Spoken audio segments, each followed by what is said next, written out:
ನಮಸ್ಕಾರ ಸ್ನೇಹಿತರೆ, ಇವತ್ತು ನಾನು ನಿಮಗೆ ರೆಕಮೆಂಡ್ ಮಾಡ್ತಿರೋ ಸಿನಿಮಾ ದಸ್ ವಿದಾನಿಯ. ಇದು 2008ರಲ್ಲಿ ಬಿಡುಗಡೆಯಾದ ವಿನಯ್ ಪಾಠಕ್ ಮುಖ್ಯ ಭೂಮಿಕೆಯಲ್ಲಿರುವಂತಹ ಒಂದು ಕಾಮಿಡಿ ಸಿನಿಮಾ.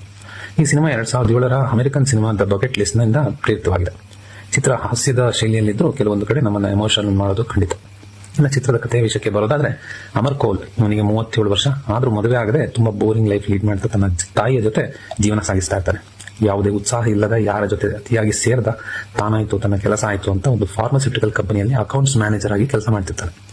ಒಮ್ಮೆ ಇದ್ದಕ್ಕಿದ್ದಂತೆ ತೀವ್ರವಾಗಿ ಹೊಟ್ಟೆ ನೋವಿನಿಂದ ಡಾಕ್ಟರ್ ಹತ್ರ ಹೋದಾಗ ಅವನಿಗೆ ಸ್ಟಮಕ್ ಕ್ಯಾನ್ಸರ್ ಇರುವುದು ಹಾಗೂ ಬದುಕೋದಿನ 3 ತಿಂಗಳು ಅನ್ನುವಂತಹ ವಿಷಯ ತಿಳಿದು ಬರುತ್ತೆ.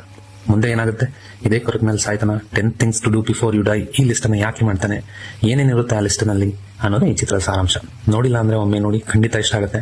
ನಿಮಗೆ ಏನನ್ನಿಸ್ತು ಸಿನಿಮಾ ನೋಡಿ ದಯವಿಟ್ಟು ಕಮೆಂಟ್ ನಲ್ಲಿ ತಿಳಿಸಿ. ಆದಷ್ಟು ವಿಡಿಯೋನ ಲೈಕ್ ಹಾಗೂ ಶೇರ್ ಮಾಡಿ. ಇದೇ ರೀತಿ ಮೂವಿ ರೆಕಮೆಂಡೇಶನ್ಸ್ಗೋಸ್ಕರ ನನ್ನ ಪೇಜ್ ಅನ್ನು ಫಾಲೋ ಮಾಡಿ. ಧನ್ಯವಾದಗಳು.